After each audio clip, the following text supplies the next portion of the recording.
La fatigue est extrêmement présente, mais on reste avec vous quand même pour vous parler toujours et encore de catch pendant cette semaine spéciale WrestleMania. Salut à tous et on espère que vous allez bien. On se retrouve pour un jour dans la semaine. On est encore dans la semaine WrestleMania.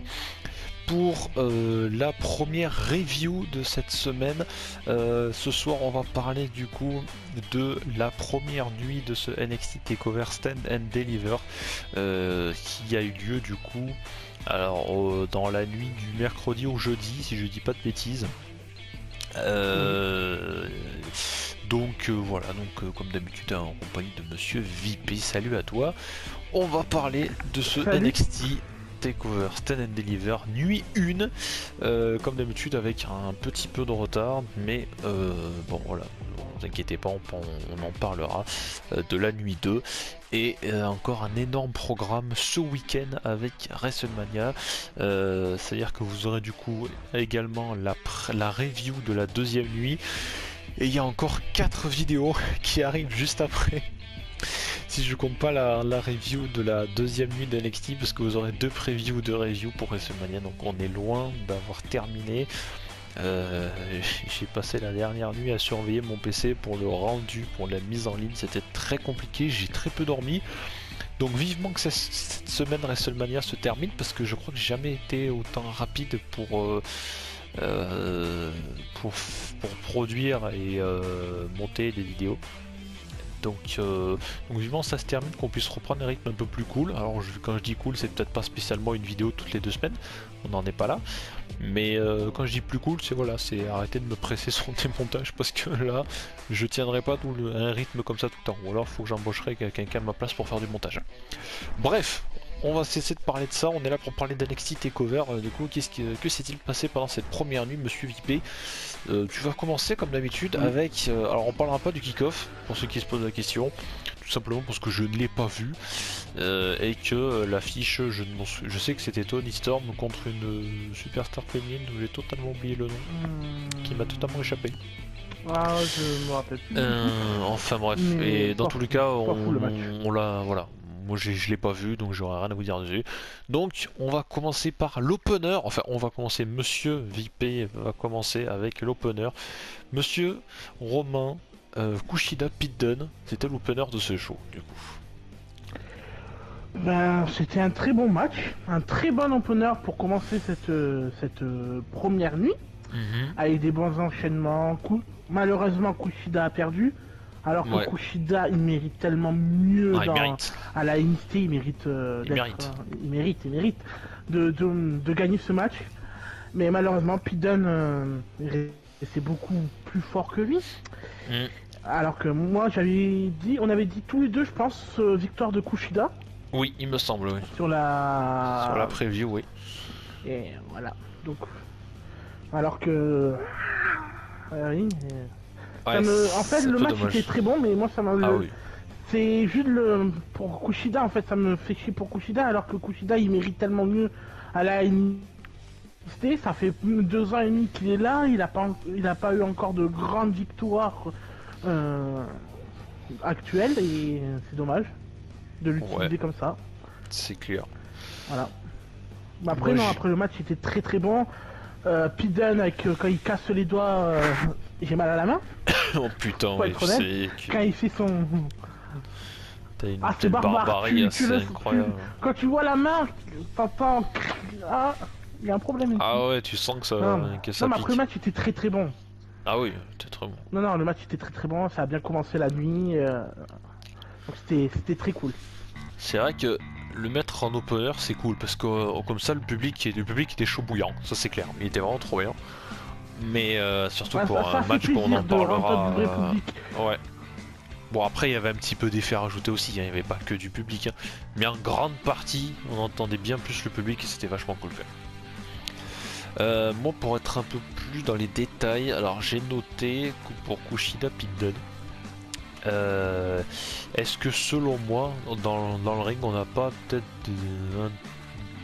ils font pas partie peut-être des meilleurs catcheurs du monde, ces deux gars-là, pour leur technique, pour leur rythme de... Je sais pas. Pour moi, ils font partie des meilleurs catcheurs du monde, ces gars-là. Pour moi, aussi, oui. Pour moi, oui. Ils sont dans le haut classement du... Oui, Puis, mon dieu, Kushida, qu'est-ce qu'il est bon dans la ring. C'est le deuxième point que j'ai noté. J'ai marqué en gros bordel, mais il faut donner un titre à Kushida. Entre parenthèses, j'ai marqué n'importe lequel. Mais j'aime bien ma manière d'écrire, parce que je le note sur le moment, ça, quand je regarde le match. Comme ça me permet, moi, après, pour les reviews, d'en parler plus facilement. Mais j'ai marqué en gros bordel, donner un titre à Kushida, entre parenthèses, n'importe lequel. Et oui, il faut faire quelque chose avec Kushida, ce mec est incroyable. Le match qu'il a fait, j'ai troisième point, j'ai marqué, je me suis pas ennuyé une seule fois pendant tout le match. Autant il y a des matchs, des fois c'est long à commencer, mais après c'est un super combat et mais il y a des petits moments c'est un peu beau. Ouais, là, je me suis jamais emmerdé.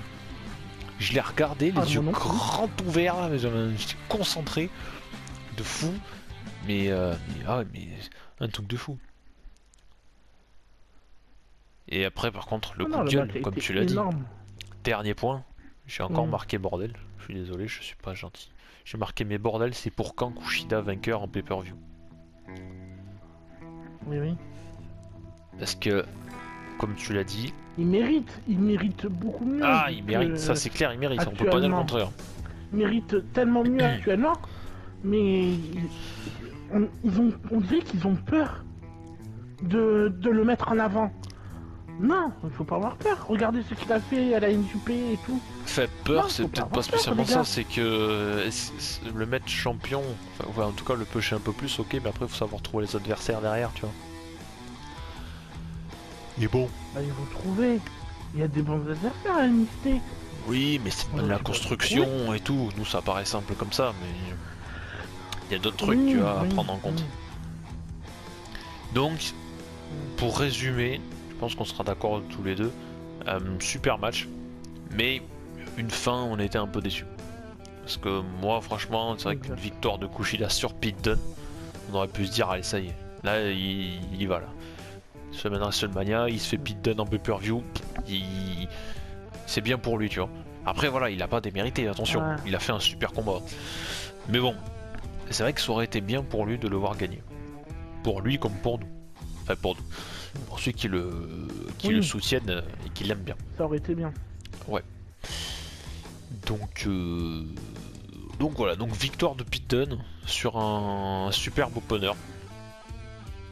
Et je pense qu'on... bien lancé le show. Ah là, on était chaud bouillant. Là. Alors, pour information, on l'a pas regardé en même temps. WrestleMania, oui, on le regardera en même temps. Ça, y a pas de souci. Mais voilà, ce NXT TakeOver, on ne l'a pas vu en même temps. On l'a vu chacun de notre côté. Et c'est assez rare d'ailleurs. Mais voilà, c'est pour des raisons personnelles. Monsieur VP, on passe à la suite si tu le veux bien avec le Gauntlet Match élimination. Que cette fois-ci je vais ouvrir le bal sur ce match si tu le veux bien également. Alors, j'ai noté sur le premier point que je n'étais pas spécialement fan des attaques d'avant-show, enfin d'avant-match. Parce que en fait les deux premiers c'était Isaiah Scott et Léon Ruff, je crois. Si je dis pas de bêtises. Et évidemment il y a eu une attaque de Isaiah Scott sur Léon Ruff, je crois que c'était ça, c'est bien ça, c'est Isaiah Scott qui a attaqué Léon Ruff. Ouais. Et le truc c'est que je suis pas spécialement fan de ce genre de choses avant les matchs. Je trouve que ça casse un peu le match. Après ça le fait bien quand vraiment c'est une énorme rivalité que les mecs ne peuvent pas supporter, que dès qu'ils se voient même au simple regard et tout. Un Gauntlet, ça sert à rien. Ouais, ça aurait été un 1 contre 1, j'aurais dit allez si vous voulez. En fait. Mais j'ai trouvé ça un peu dommage. Bon, à la limite, s'il aurait voulu le faire, c'est genre ils auraient laissé rentrer le face en premier et tu mets le heal qui arrive par derrière. Et une fois qu'il est dans le ring, voilà, genre il est en train d'enlever sa veste, sa tenue, enfin bon. Voilà. Donc ça m'a un peu dérangé, c'est un petit détail. Voilà, et certains diront oui, je chipote pour rien. Mais bon, moi ça m'a un peu dérangé, j'ai pas trouvé ça fou. Sinon, j'ai noté en tout cas, pour plus tard, une très bonne alchimie entre les deux. Même pendant toute l'intégralité du combat, quand il va y avoir des petits face-off entre eux, ça va être très bien. Même si je trouvais que l'élimination de Léon Ruff était un peu un peu bâclé quoi. Je trouve qu'il a un peu pris tarif pendant un moment et qu'on l'a éliminé pour dire bon bah voilà t'étais dans l'émission dans le chamber, dans le gauntlet mais dans le voilà. gauntlet, merci d'avoir participé. Ouais, voilà. je l'ai trouvé un peu c'est un peu une élimination genre ouais voilà, un peu bâclé. Je trouve ça un peu dommage.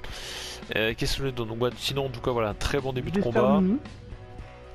Ouais, alors j'y viendrai sur le point juste après. Point suivant, j'avais dit que chaque rentrant a le droit à son petit moment. Parce que quand Bronson Reed est rentré, il a fait le ménage, il a joué les mecs ultra barbares, ensuite il est sorti un peu faire dodo. Quand Dexter Lumis est rentré, il a eu son petit moment aussi. Voilà, je veux dire, ça a été respecté. Dès que quelqu'un est rentré, il a eu son petit moment à lui. Oui, sauf LA Knight qui lui a fait un petit discours qui a servi pas à grand chose. Mais qui a eu quelques moments pour lui également. Et du coup, ouais, là c'est là c'est le coup sur la tête. L'élimination de Dexter Lumis. J'étais dégoûté. Mon dieu, pour moi c'était le favori. Alors, le résultat actuel me convient un peu. Même si on parlera du match. Oui, bah oui. Bah, après d'un côté, si jamais c'était vraiment pas le plan de VVE de le faire gagner, je me dis ça le protège. Hein. Parce qu'on peut dire il s'est fait éliminer mais pas clean. Donc à mon avis ça va lancer une rivalité entre les deux la semaine prochaine à NXT, tu vois. Donc bon, je me dis c'était vraiment pas le plan, ouais c'était la meilleure solution à faire, on pouvait pas le faire perdre clean, tu vois. Ça aurait fait un peu dommage. Mais j'étais tellement dégoûté. Parce que franchement un Gargano Dexter Lumis en vrai j'aurais trouvé ça tellement bien. Franchement j'aurais kiffé, la fiche aurait été sympa. Mais ça, je pense que c'était la fille qu'il fallait le mieux être, la fille qu'il fallait mettre. Dexter Lumis contre Gargano. Ils ont mis Reed, je crois que c'est qui a gagné. Bronson Reed, oui. Oui, c'est lui, oui. Voilà. Mais c'est un fait et pourtant c'est pas un catcheur que j'apprécie énormément. Bah, je sais pas, j'arrive pas avec ce catcheur. Le problème qu'il y a, c'est qu'avec les catcheurs qui ont des gabarits comme lui, tu te dis ça a l'air un peu trop simple, tu vois, et qu'ils sont obligés pendant le match de nous booker quelque chose un peu pas équilibré, mais pour se dire ah ouais, il faut quand même que Gargano il puisse se débrouiller un peu. Parce que après dans le match, bon, je saute des étapes hein, dans ce que j'ai noté, mais dans le match après. Bronson Reed va être content de sa victoire et tout, et on a Gargano qui va être au niveau de l'entrée là, qui va dire bon bah GG c'est bien mais maintenant je suis le prochain, tu vois, c'est moi le champion. Et même dans une interview après en backstage, je l'ai voilà, Fury avait dit la même chose et je suis totalement d'accord avec lui. Je trouvais ça même bizarre, c'est que on est tombé sur un Gargano qui était vachement sûr de lui quoi. En face, il a Bronson Reed, quoi. Je sais pas s'il est au courant, il a pas Isaiah Scott ou quelqu'un d'autre, tu vois. Et je trouve ça bizarre. Est-ce qu'il aurait fait la même chose si ça aurait été Dexter Lumis qui aurait gagné ou quelqu'un d'autre? J'ai trouvé ça vraiment bizarre, quand même, pour quelqu'un qui est autant sûr de lui. Ouais, c'est le champion actuel, donc. Ouais, mais bon, moi je serais. Non, mais sûr que. Peur. Non, pas peur, mais vachement confiant quand même. Moi, j'aurais Bronson Reed en face de moi, je me dirais oui, je suis peut-être champion, mais voilà. Bronson Reed quand même en face. Ah, ouais. Voilà, c'est pas n'importe qui. T'es beau être champion VVE, quand t'as Omos en face de toi, bah tu dis ah oui, d'accord. Il est grand le monsieur. Oui. Voilà. Pareil.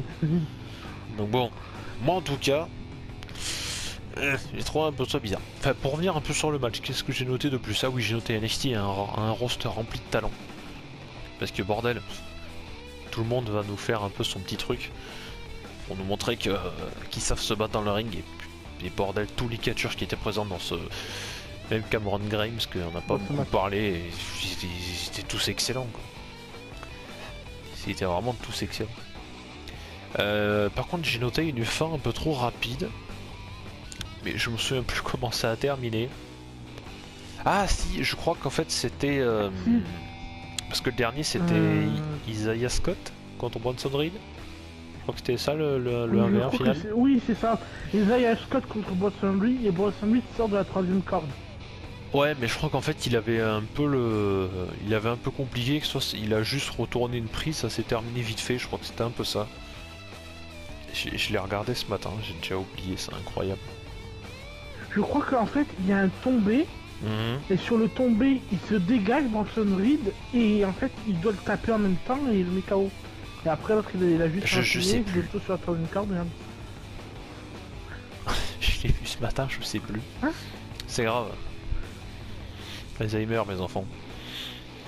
Bref, excellent match en tout cas. Moi j'étais vraiment très content. Enfin très content de la qualité du match. Le résultat c'est autre chose.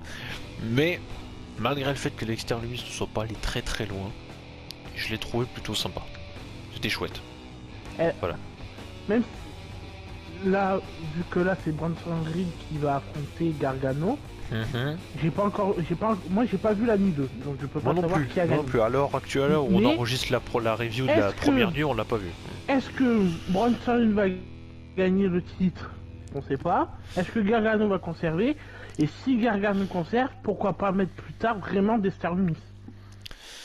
Après... Ça serait pas mieux? Ou est-ce qu'ils ont fait ça pour protéger l'affiche Gargano des Star Lumis pour plus tard? Ouais, mais tu vois, moi ça m'aurait embêté de faire gagner Bronson Reed pour finalement le faire perdre contre Gargano, quoi. Parce que là, par contre, tu le fais perdre contre Gargano, là, surtout s'il perd clean ou n'importe quoi. Puis ça m'embêterait de le voir gagner là pour que finalement Gargano s'en sorte avec un paquet ou un tombé un peu triché. Ça aurait fait un peu le match pour rien, quoi. Je trouvais ça un peu bizarre. Mais bon, comme on vous dit, à l'heure actuelle, on n'a pas vu la nuit 2, donc on sait pas ce qui s'est passé encore.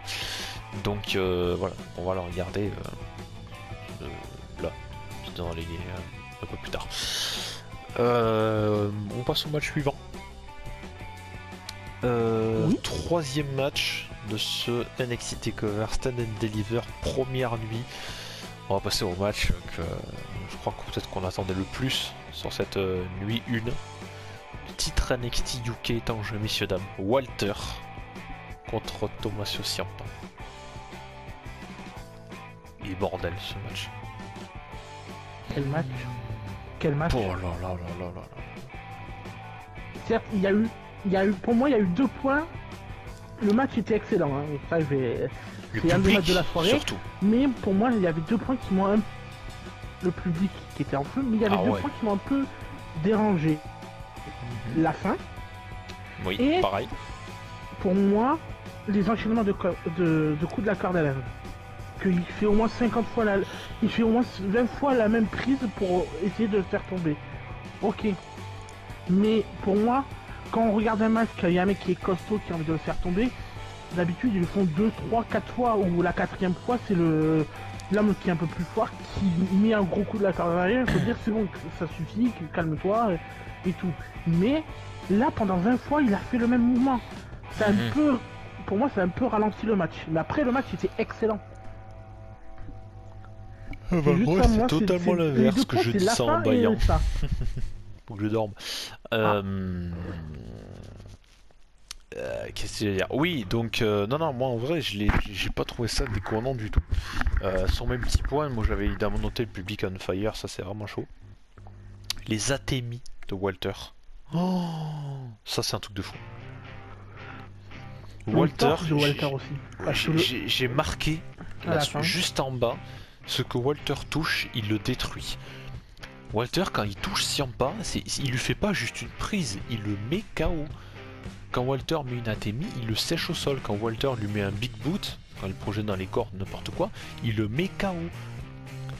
Quand on regarde un match à Raw, à SmackDown, il y en a qui prend un big foot, bon ben voilà, il est sonné sur le moment et puis il se relève. Walter, quand il touche quelqu'un, il lui casse un truc. Ou alors il le sèche au sol. C'est incroyable. Il a un truc que... On l'a vu, bon, il a démonté la table des commentateurs. Alors oui, évidemment, c'est bien que ça devait peut-être être cassé un peu avant. Mais le bruit, le bruit, putain. Le bruit des atémies sur le torse de Ciampa, mon dieu, c'est qui a eu le plus mal ça a fait. La table. C'est qui a eu le plus mal entre la table et la table. La table. Déconnez, la table. On va faire une minute de silence pour la table. Et mon dieu, c'est atémies. C'est qui peut aller le chercher? Mais personne. On construit qui contre Walter? C'est impossible. Carrion Cross, allez-y, Carrion Cross Dans ma Walter. tête. Main Event WrestleMania. On y va, moi je paye, j'achète. Ah, mais c'est qui Je sais pas. Mais surtout pour rebondir sur ce que tu disais tout à l'heure, toi ça t'a peut-être un peu dérangé, mais moi au contraire je trouvais que le bordel que CM Punk il est déter, il veut y aller à fond, même s'il doit refaire la prise 100 fois. Le cardio qu'il a, mais c'est pas le cardio qui travaille CM Punk, c'est CM Punk qui travaille à la machine. Sympa, il est pas jeune, hein. Il doit avoir la quarantaine, hein. Sympa. Non, peut-être pas autant. Ah si, il doit avoir 41 ou 42. Ah, la minute information, on en fait une dans chaque vidéo, c'est incroyable. Alors je vais regarder, je vais vous le dire. Alors, je suis sur le sujet. Il a 36 ans dans Monsieur Sympa. Ah oui, bon, moi je croyais qu'il était plus vieux que ça. Ah bah voilà. Quand même, 36 ans, c'est... Oui, bah 36 ans. Bon, bah Il a voilà. le cardio d'un ado. Quand tu vois que Walter il en a 34. Un 34. Oui. Il est né en Plus 87. que ça. Mais je te voyais plus vieux, Walter. Ah non, moi plus jeune. Dans les 30, Plus jeune. Dans les 30, Non, 29. mais je le voyais tellement plus vieux. Dites-nous en commentaire si à quel âge vous aurez donné à Walter, sauf si vous le saviez avant, bien sûr. Maintenant, on va faire une vidéo, on va faire que les âges des catcheurs. On va juste aller regarder un regard. C'est Ah, ça. lui, il doit avoir 50. 34 ans, 1m94 pour 135 kg. Une De montagne. muscles, hein. Oh, il a un petit peu de brioche aussi. Oui. Ah, il aime un peu la brioche. Alors oui, la On fin, va faire un combat j'ai contre trouvé lui. un peu... Non, merci, ça ira. La fin était un peu... hein. J'avoue que j'aurais préféré la voir se terminer autrement. Mais d'un autre côté, je me disais, on nous a montré un Walter tellement puissant avec ses atémies qui te... Je suis sûr, Walter, il tape sur le capot d'une voiture, il la plie en deux. Faudrait essayer. On va l'appeler, on va le faire dans Top Gear. Les atémies les plus forts. Parce qu'on Et se le rappelle bruit. du Big Show quand il les mettait. Ah ouais, les Big mettait, Show je c'était crois quelque que le chose. Big Show il les mettait pas aussi fort. Je sais pas, Il faudrait était pas qu'il fasse aussi un concours d'ATM. Big Show Walter, celui qui fait le plus de bruit que ça. On va mettre un micro à côté. Mais je crois que s'il me met un atémie, Walter, il me pète une cote, hein. Je te jure, on va demander, on va faire en sorte que Walter soit invité dans Top Gear ou dans je sais pas quelle émission. Et on va lui dire, vas-y, tape sur le capot d'une voiture, faut que tu la plies en deux. Je vous jure, je suis sûr, il la plie en deux.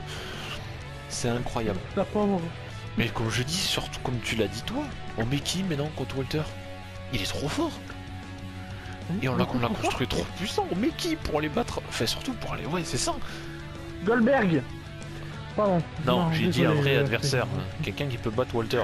Goldberg, il va pas le battre, Walter. Il va lui mettre une atémie, il va lui péter le thorax, hein, laisse tomber. Et ensuite, Goldberg à l'hosto.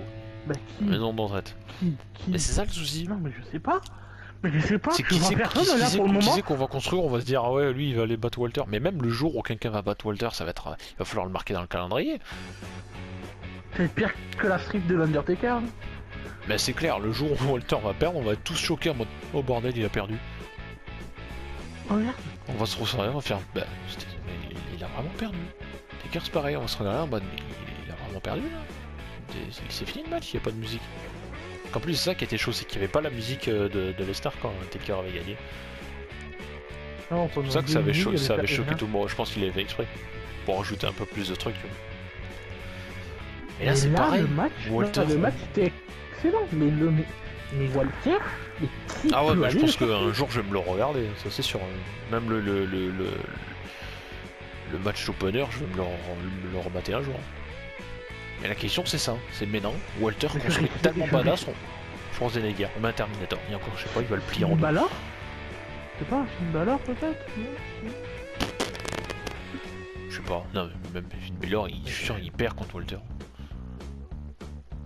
Avant on disait toujours ouais c'était Lesnar, c'était l'homme à abattre, et finalement Lesnar, bon, bah, McIntyre lui est passé dessus, Rollins lui est passé dessus, Reigns lui est passé dessus. Bon bah finalement, Goldberg. Donc bon. Je réfléchis. Et Walter. Je vois personne. Même dans le roster principal, je sais pas c'est qui peut... Si Walter continue sur cette série, dans le roster principal, je sais pas qui peut... Mettez-le contre Karrion Kross peut-être. Parce que, à mon avis, par Karrion Kross, qui est aussi construit comme un mec ultra badass, je vois pas qui on peut mettre d'autre. Ça va être le débat. Dites-nous vous en commentaire qui c'est que vous voudriez voir contre Walter, allez-y, faites vos dream match. En tout cas, on va pas rester sur le sujet plus longtemps, on va passer au l'avant-dernier match, parce qu'il y en a encore deux à parler. Le match par équipe, Monsieur VP, pour les titres par équipe NXT qui étaient vacants. Oui, un avis là-dessus. Mon coup de cœur. Coup de cœur. C'est... Bah, ce match a été énorme. Ok, il y a eu les... J'arrive jamais à me rappeler l'équipe là de Santos Escobar. Ah, les Legado del Fantasma. Merci, les Legado del Fantasma. Ben, franchement, moi je les avais jamais vus catcher. L'équipe mexicaine. Oui. Et ben, ils m'ont bien impressionné. Ils m'ont vraiment bien impressionné, ils m'ont surpris. Ils ont une bonne alchimie entre eux, ben, les deux, ils ont une bonne alchimie. Et en fait, les trois équipes ensemble, ben, ça faisait un très bon travail en fait. Les Grizzly Hang et MSK, franchement, le travail à 3, c'était très très bien. Ok, au milieu, à un moment, on a eu un gros face entre les El Fantasma et les MSK. Oui. J'ai trouvé ça très bien, à part que les Grizzly Gang, ils ont dormi pendant moins, allez, 5-10 minutes au bord du ring, on les a jamais vus. Et après, il y a eu un gros autre face-off entre les Grizzly Hang et comment il s'appelle, et les MSK. Et franchement, là, ils m'ont bien impressionné. Et franchement, c'était presque mon match de la soirée, quand je l'ai vu. Ouais, bah c'est clair, tu m'étonnes. Mais en fait, ça y est. Ok, comme tu disais, le début, il a mal démarré. Pour moi, non. Pour moi, il a commencé... Ok, ils ont commencé bas, très très bas. Et après, au fur et à mesure, ça a accéléré, ils ont tenté des spots magnifiques. Franchement, mais ce match, je l'ai trouvé très très bon. Pour moi, il a volé la vedette du show, pour moi. Oui, bah après, c'est sûr... Dit comme ça... Là, il faut qu'il reste... Ces trois équipes, faut qu'elles restent à la liste, parce que s'ils vont dans le roster principal, ils vont se faire détruire. Hein. J'ai peur comment ils vont être utilisés après. Mais c'est ça le problème, c'est qu'avant on disait toujours ouais, vivant qu'ils sortent de NXT, ils arrivent dans le roster principal, ils feront des trucs de fou, mais non, c'est l'inverse. On leur dit non, non, restez à NXT, venez pas, restez chez comme je regardais les Revival quand ils étaient à la NXT. Super. Tous les matchs étaient très bons. Ouais. Et les Revival dans le main roster, est-ce que tu as un moment marquant? Oui, quand ils sont partis pour rejoindre W. Moment marquant, ça c'est bien. Voilà. Mais après, dans le main roster, est-ce qu'il y a un match qui a fait référence dans le main roster? Non, aucun. Voilà. J'ai pas souvenir. Voilà. Alors qu'à la NXT, tu t'en rappelles, c'est comme si c'était une des meilleures équipes. Qu'est-ce que j'ai noté pour ce match? Fluidité d'exécution excellente du côté des Legado del Fantasma, parce que j'ai remarqué que le travail d'équipe qu'ils ont, comme je l'ai dit il y a 3 zones, c'est d'une fluidité. C'est tellement propre quand ils travaillent en équipe. Ah, c'est beau à regarder. Et franchement, quand j'ai vu le match, pendant un moment, ils vont gagner. J'avais parié sur eux en plus. Mais moi non, moi j'avais parié sur MSK. J'avais parié sur eux, et franchement, je les voyais gagner. Je l'ai trouvé un petit peu long, le match, au début. Oh non, non, non. Un petit peu long pour moi. Vraiment dedans, moi ça m'a pas duré si longtemps. Il y a eu un autre tag à un moment de, je sais plus comment il s'appelle, enfin bref, d'un des membres de MSK, il y en a un qui se fait... Il y en a un qui a pris sacrément tarif pendant un moment, on l'a bien travaillé sur lui, il y a eu un autre tag quand il a fait. Et il va prendre un truc de fou, ils vont se mettre en mode Hardy Boys, il va se mettre un 4 pattes pour que son pote lui monte sur le dos et se jette à l'extérieur du ring, ils ont eu un moment. Là, MSK, c'était un truc de fou. Par contre, quelque chose que j'ai beaucoup aimé dans le match, c'est le face-off entre les Grizzly Young Veterans là et MSK. Yeah. C'est quand la troisième équipe va être totalement capoute à l'extérieur et ils vont se faire un petit face-à-face de chaque côté du ring en fait. Et j'ai trouvé ce moment mais tellement stylé. J'étais là en mode, oh putain, allez-y, régalez-nous les gars. Non, moi, là en vrai j'étais en train de me frotter, j'étais là putain, allez-y. Cassez tout. Pétez le ring s'il le faut. Et ce moment, je te jure, ce moment était trop bien, ce face à face quand ils se sont regardés, c'était vraiment trop bien. Et puis bon, bah, dernier point, félicitations à MSK quoi, qui ont fait un match de fou. Quoi. Bah, Les trois équipes ont fait un match terrible, mais MSK, non, franchement, ils sont ressortis sur les deux. Que j'ai bien aimé dans le match, que j'ai oublié de préciser, à un moment c'est MSK contre les Grizzlies, qu'à un moment il y en a un des MSK, il est en prise de soumission. Il se fait prendre le bras et il y a la prise de soumission. Et son pote arrive pour l'aider. Ah oui.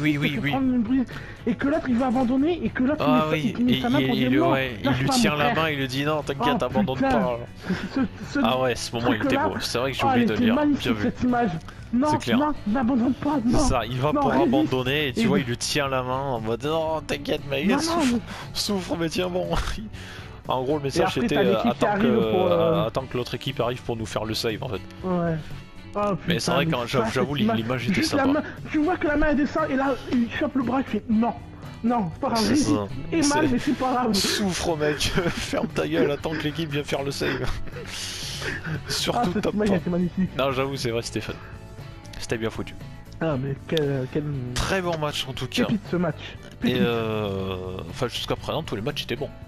On n'a pas été déçus en tout cas. Ma première nuit, c'est comme j'avais dit après quand moi je l'avais regardé, c'est la première fois que je me suis autant régalé devant un show de catch depuis des mois et des mois. Après c'est vrai que c'est déjà arrivé qu'il y a eu des bons matchs à NXT mais que d'autres soient moins bons. Mais là pour l'instant toute la carte était vraiment super bien quoi. Ah mais la carte, là la nuit, waouh. Mais maintenant on va parler du main event. Oui. Yoshirai qui défend contre Raquel Gonzalez. Là par contre je vais mettre du sel. Parce que j'ai pas aimé le match. T'as pas aimé? Non, j'ai pas accroché du tout. Eh ben moi, j'ai bien aimé.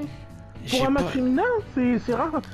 Alors on va finir par un feel good moment, c'est-à-dire que comme toi tu l'as trouvé bien, bah, je vais commencer par moi, comme ça je mets mon sel directement, et tu pourras rajouter ton petit sucre après. Alors déjà, il va falloir qu'on m'explique l'utilité de Dakota Kai. Parce que elle va arriver au début, elle va rentrer avec Raquel Gonzalez. Elle va rester à l'extérieur. Et à un moment où Yoshirai va vouloir monter sur la troisième corde, elle sera dans je sais plus quel coin, monter sur la troisième corde pour faire peut-être un je sais pas quoi, on ne saura pas. Il y a Dakota Kai qui va l'attaquer, mais à 3 cm de l'arbitre. Et dans ma tête, je suis là, mais meuf, viens pas faire genre que après tu râles parce que l'arbitre te sort. J'ai trouvé ça d'une débilité. Je suis là, mais mon dieu, qu'est-ce que t'es complètement débile. Alors, soit elle est totalement conne, soit ça, là par contre, ça a été construit à la merde. Parce que l'arbitre vous disqualifie ou vous dise de sortir du ring, à la limite, quand vous râlez parce que vous avez fait quelque chose, vous êtes un heel, c'est normal, donc c'est votre travail, entre guillemets, de distraire le gentil. C'est l'histoire un peu du catch. Mais qu'on râle quand l'arbitre nous dégage, même si on a fait quelque chose, mais quand on a été un peu discret, à la limite, que c'est l'arbitre qui dit bon bah je l'ai peut-être pas vu, mais à mon avis elle a fait quelque chose donc ça dégage. Là elle a fait mais tellement sous les yeux de l'arbitre pratiquement. Il était à 3 cm. Donc là elle fait genre oh non, je vais rester là, je dois partir, fais chier. Je là mais mon dieu, mais qu'est-ce que c'est con. Je me suis... J'ai bugué à moi, je l'ai mais oh mon dieu que c'était totalement débile. Donc je l'ai pareil que pour d'autres trucs, j'ai trouvé vachement long des moments où j'étais pas spécialement investi plus que ça. Et les deux derniers points que j'ai notés, j'ai marqué le bump de Yoshirai par contre, c'était très chouette à l'extérieur. Quand elle va faire son saut là du haut du crâne là qu'il y avait au niveau de la rampe d'entrée. Et j'ai terminé par bon match, mais sans plus. J'en attendais pas grand chose de ce match.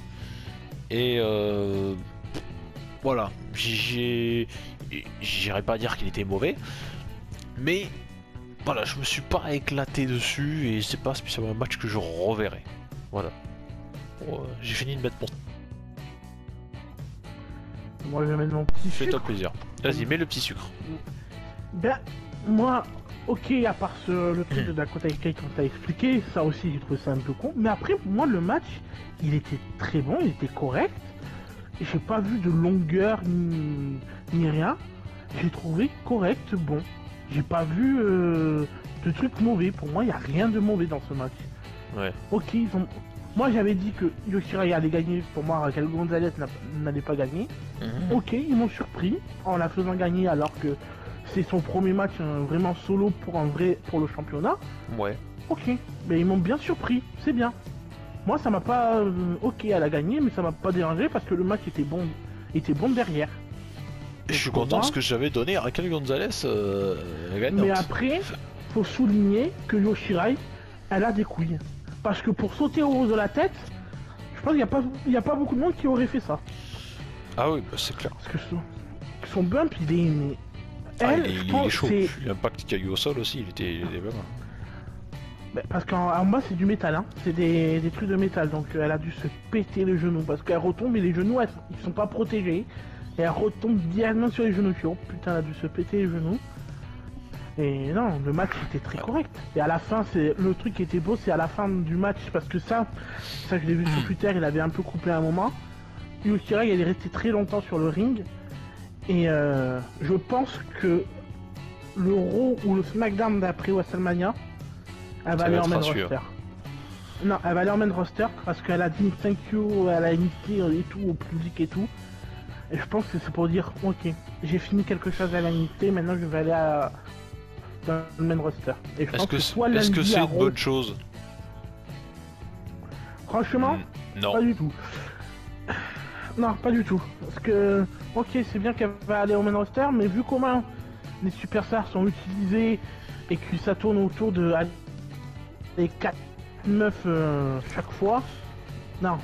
Bah, de toute façon, on en parlera dans la preview, mais à mon avis, même si Sasha Banks, si elle perd contre Bianca Belair, faudra quand même en entendre parler de Sasha Banks encore.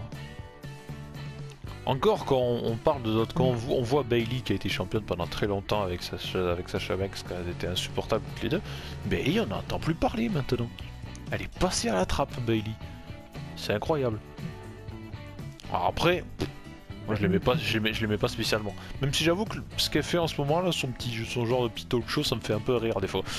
Mais c'est vrai qu'on s'est passé à la trappe totalement. Charlotte, elle est quelque part. Becky Lynch, voilà. Elle était Nikki Cross qui était avec Alexa Bliss. Nikki Cross, Nikki Cross, elle est à main event peut-être. Je sais pas. Non, elle a juste apparu au Hall of Fame. Elle a juste fait un coucou au Hall of Fame, on l'a vu. Fait un coucou pour dire qu'elle était encore de ce monde et puis voilà. C'est bien.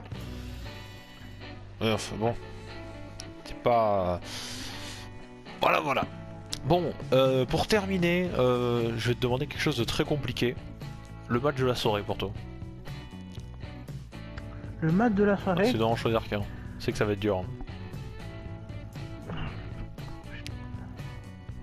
Bon, en vrai, j'hésite. J'en ai deux, pareil. Allez, bon, pour moi, allez, on va mettre le truc qui m'a fait découvrir et tout. Pour moi, c'est le match par équipe. Alors, moi, j'hésite entre l'opener et le Walter Ciampa, tu vois. Ah. Mais c'est très compliqué parce qu'en fait, c'est deux matchs tellement différents. Et donc, moi, c'est entre le match par équipe et Walter. Mais c'est ça le problème. Parce que en fait, l'opener, si on aime les trucs techniques, c'est un truc de fou. Après, je pense que quand même pour le momentum du match, pour les moments qu'il y a eu, je pense que je mettrais la pièce sur le Walter Ciampa qui était d'une beauté incroyable. Le match était fou. Ça va, au moins tous les deux, ça va. Oui. On n'a pas le même. Et moi j'ai une question, une note sur la première nuit. Une note. Une note sur combien? Sur 10. Sur 10? Sur 10. Un bon 8,5. Pas que toi, 8,5. Ah non, pas pareil. Bon bah je mets 8 alors. Pas qu'on soit pareil. Différent. Et les deux points qui manquent pour moi c'est le main event qui m'a un peu des... Je suis resté un peu sur ma faim. Mais non, mais ça a été excellent. Bilan final, superbe première nuit. Bon, comme je vous dis, on n'a pas vu la deuxième. Même si sur la deuxième, ah oui, on n'est plus habitué à regarder la bonne qualité. Enfin si, moi un petit peu, vu que je regarde W, ça a été des trucs qui ont été plutôt bien. Mais ouais, c'est clair. Il y a la NJP aussi, moi je regarde un peu, ça va. Oui. Ah bah ça va. C'est très bien, Ah, on vous invite à suivre d'autres fédérations que tourner toujours autour TV des fois. Et suivez Alexis, franchement, ouais. Si, même si vous suivez pas spécialement, au moins regardez ça, parce que si vous l'avez pas vu, je vous invite à aller le voir, si vous avez les moyens de le regarder évidemment. Mais légalement, je parle, mais oui, franchement, si vous l'avez pas vu, allez le voir. Allez voir au moins ça, parce que franchement, ça vaut le coup. Et comme je vous dis, on n'a pas vu la deuxième nuit, mais bon, je m'inquiète pas, je sens que ça va être très bien. Donc voilà. Bon, écoutez, on a fait le tour de cette carte, donc on va s'arrêter là. Monsieur VIP, merci de ta présence comme d'habitude, et puis on va pas se quitter pendant très longtemps, sachant qu'on va se retrouver dès demain pour soit pour cette vidéo là qui sortira je pense demain, soit pour une preview. Cette fois-ci, je pense qu'après cette vidéo là, on va passer au preview de WrestleMania. Donc on n'est pas prêt de se quitter, mes chers amis, donc on va encore se retrouver avec Monsieur VIP. On va passer encore un week-end ensemble, donc voilà, donc vous pouvez rester connectés évidemment, vous aurez toujours des infos sur Twitter, les réseaux, vous aurez toujours Instagram pareil pour vous annoncer la sortie des vidéos, donc c'est pour ça n'oubliez pas de vous abonner, c'est important, et de cocher la petite clochette pour être informé de l'actualité des toutes prochaines vidéos. Monsieur VIP, merci, et on se retrouve de toute façon ce week-end pour continuer à parler de catch, parce que la semaine WrestleMania ne fait que commencer, sachant que le show principal n'a pas encore débuté. Voilà, donc merci à tous, et puis à d'ici quelques heures peut-être, ou peut-être à demain pour de prochaines vidéos, et en tout cas on vous souhaite une excellente semaine WrestleMania, et si d'ici là vous n'avez peut-être pas l'occasion de voir d'autres vidéos, on vous souhaite un très bon show à tous et excellent week-end. Salut à tous, des bisous, ciao. Salut.